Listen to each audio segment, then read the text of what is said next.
Olá pessoal, na nossa aula de hoje a gente volta a discutir um tema que já foi objeto de aula nossa aqui no LAC Concursos, falando a respeito do foro, por prerrogativa de função, também conhecido como foro privilegiado.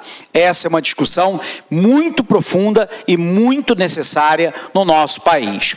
Para a gente poder tentar entender essa questão, a gente precisa lembrar o contexto em que o foro privilegiado foi criado no Brasil e no mundo. No Brasil, o foro privilegiado foi lá instituído, embora não somente, na nossa última Constituição de 1988. E por que eu disse não somente? Isso porque constituições anteriores já traziam lá, desde a de 1824, já traziam a instituição do foro privilegiado. Porém, contemporaneamente, o foro privilegiado foi incluso na nossa Constituição de 88, dentro de um momento particularmente sensível para o país.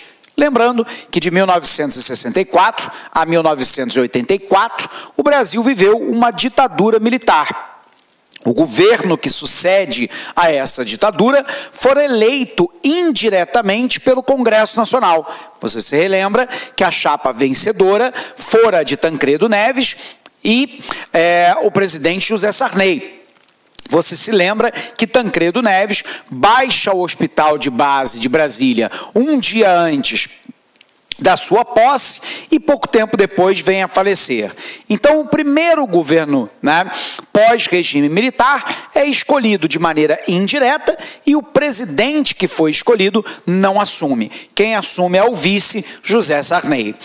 Dentro desse contexto, então, a Constituição brasileira estabeleceu a ideia de que o político tem que ser protegido, sobretudo das instâncias de primeiro grau, de uma eventual perseguição política que possa ser cometido contra ele, contra um juiz singular, a partir de um juiz singular.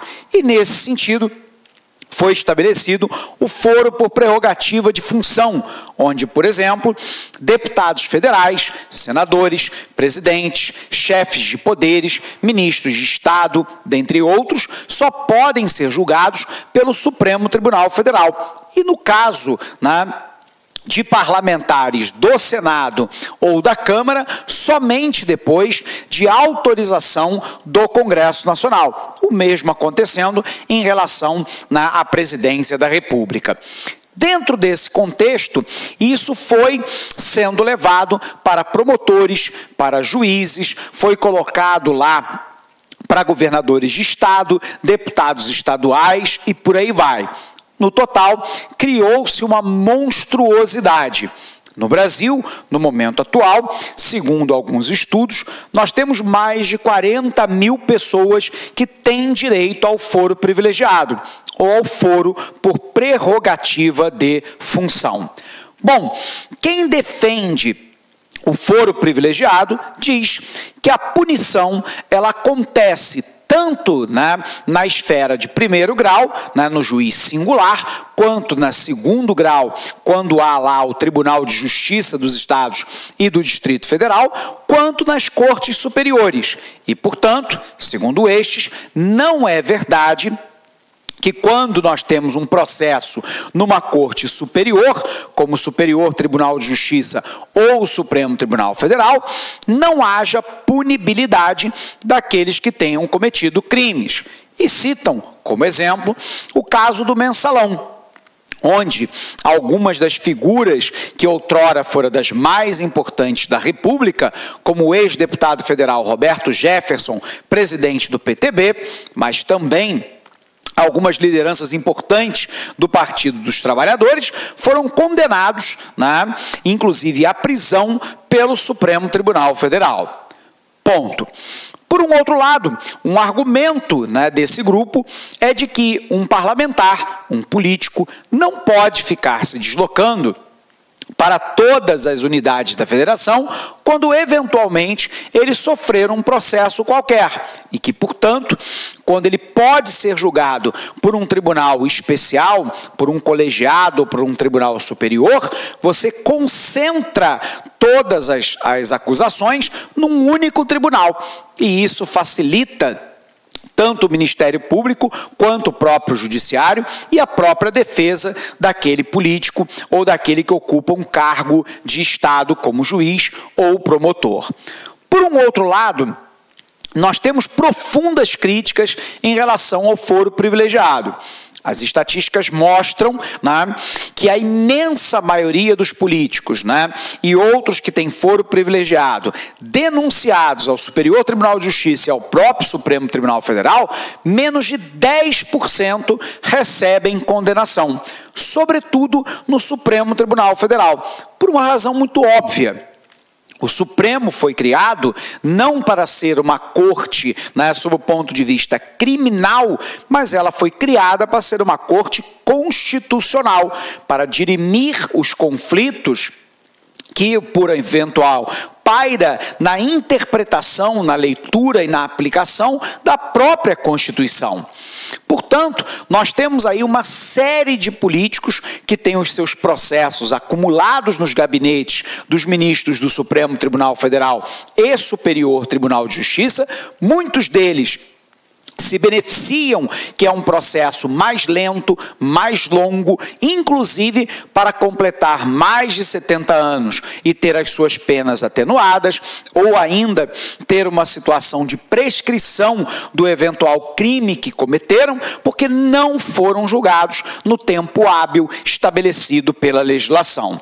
Um elemento claro disso é o momento atual da Lava Jato, onde nós já temos uma série de condenações, inclusive proferidas em segunda instância para aqueles que não têm foro privilegiado, e nós temos alguns que foram denunciados pela própria Procuradoria-Geral da República, mas que não tiveram autorização por parte do parlamento para que o processo seguisse para o julgamento. É o caso do próprio presidente Michel Temer, mas também dos ministros Moreira Franco e Eliseu Padilha. O ex-procurador-geral da República, Rodrigo Janot, fez a denúncia, aliás, 2 denúncias, né, contra o presidente Michel Temer diante do Supremo, e o parlamento brasileiro, controlado, né, nesse momento pelo PMDB, consegue barrar as denúncias como presidente na sua verificação no Supremo Tribunal Federal. O resultado é que o presidente, os ministros Padilha e Moreira Franco só poderão iniciar o julgamento quando eles deixarem o poder, se é que não vão ocupar um outro cargo que lhe mantenha o foro privilegiado. Como boa parte desses atores, né, tem mais de 70 anos ou beira 70 anos, há uma possibilidade de que o crime no futuro prescreva ou que eles venham a falecer antes de, obviamente, serem julgados, ou ainda, se julgados e cumprirem pena, ter a pena atenuada pela idade. Isso é uma característica clara do sistema de impunidade para crime de colarinho branco, de corrupção e outros que é cometido no Brasil. Fora isso, o ministro, né, Barroso salienta lá que se hoje, né, os crimes comuns, aqueles que não têm relação com o ofício de parlamentar, por exemplo, fosse enviado para a primeira instância, 90% dos processos contra políticos que hoje estão no STF desceriam para o juiz singular de primeira instância, podendo dar agilidade a esse tipo de julgamento, e não uma situação eventual de impunidade, que é o momento que nós enfrentamos agora. Bom, diante dessa situação, né, no nosso país, da sobrecarga do Supremo Tribunal Federal e do Superior Tribunal de Justiça, por um outro lado, com uma punição extremamente lenta, muitas vezes branda, muitas vezes atenuando a pena por condicionantes daquele que é o réu, né, como, por exemplo, a idade ou a prescrição do crime e por aí vai, está em discussão no Brasil dois elementos fundamentais que restringem, né, chegam quase a eliminar, né, a existência do foro privilegiado. A primeira que está em discussão é no Supremo Tribunal Federal, já com 8 votos sendo manifestos, 7 a favor da restrição, né, do foro privilegiado. E aí a decisão do Supremo só pode ser, obviamente, né, declarada no momento em que todos os ministros votarem. Nesse momento, o ministro Dias Toffoli pediu vistas e, portanto, ele quer mais tempo para poder analisar o caso.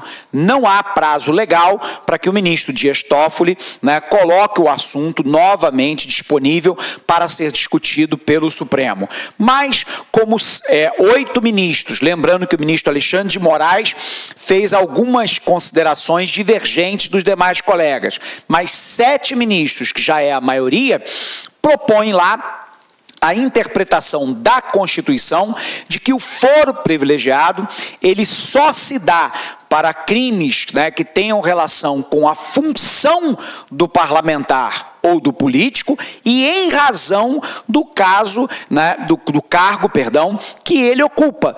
Portanto, todos os outros delitos, né, como crimes comuns, ou crimes que não decorram da atividade dele, né, no encargo público, né, seriam imediatamente remetidos para a primeira instância. Isso evita, né, o vai e vem de processo.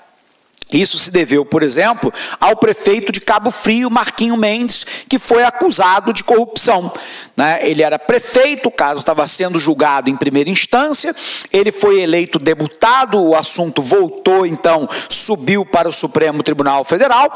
Quando começou a ser analisado pelo Supremo, Marquinho Mendes volta e como candidato a prefeito, né, de Cabo Frio, e, portanto, o assunto volta para a primeira instância.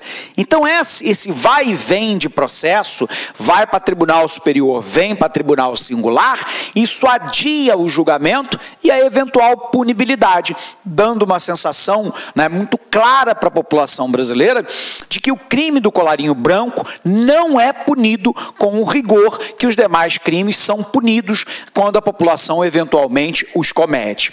E aí o Supremo agora decide lá, né? Essa decisão ainda não foi manifesta, pública, porque nem todos os ministros votaram, mas por maioria o Supremo agora decide, né, restringir o foro privilegiado.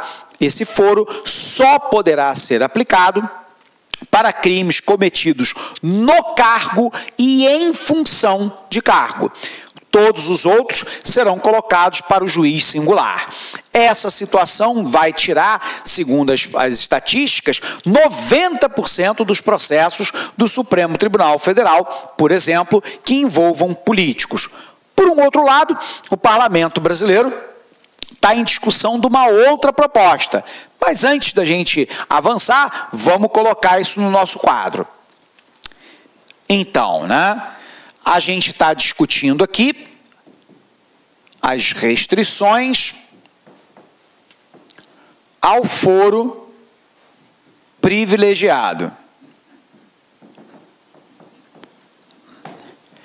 Então, vamos lembrar, aqueles que são a favor do foro, dizem lá que, na primeira instância,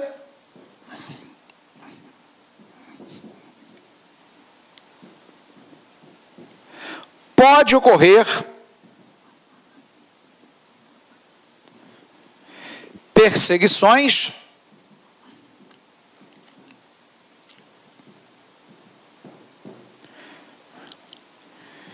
e pressão. Olá, meus amigos, minhas amigas, sou o professor Luiz Antônio de Carvalho e estou aqui para fazer um convite muito especial para você que está se preparando para o concurso do Banpará 2018, cargo técnico bancário. Nós, aqui da Lá Concursos, nós preparamos não um curso normal, Gente, papo sério, papo reto, um curso super competitivo, um curso ponto a ponto digital, um curso super atualizado, que eu tenho certeza absoluta, se você cumprir as nossas orientações pedagógicas, vocês estarão bastante competitivos para o dia da prova, no dia 6 de maio de 2018. Nós, aqui do Lá Concurso, em especial eu, professor Luiz Antônio, que sou professor de atendimento, vendas e conhecimentos bancários, eu fiz um reforço pedagógico gigante, cara, gigante, pode ter certeza, cara. Papo reto, aqui não é com papo de vendedor, não. Eu sou responsável pelo site. Pode ter certeza que você fazendo investimento aí de apenas 10 parcelas de R$30, você terá aí reais condições de competir por vagas nesse concurso. Tá certo, meus amigos? Espero vocês. Já ia esquecendo. Você quer o material de apoio dessa videoaula? É muito fácil. Clique aqui em cima, aliás, aqui embaixo, né? Clique aqui embaixo. Você faz um pequeno cadastro no nosso site. Você poderá aí efetuar o download gratuitamente dessa videoaula que você acabou de assistir, que aliás é uma videoaula pequeno, 10, 20% da videoaula, só é um pequeno trecho demonstrativo para vocês conhecerem a qualidade dos nossos professores. Tá certo, meus amigos? Espero vocês. Forte abraço, fique com Deus. Tchau, tchau. Fui! Clique lá aqui.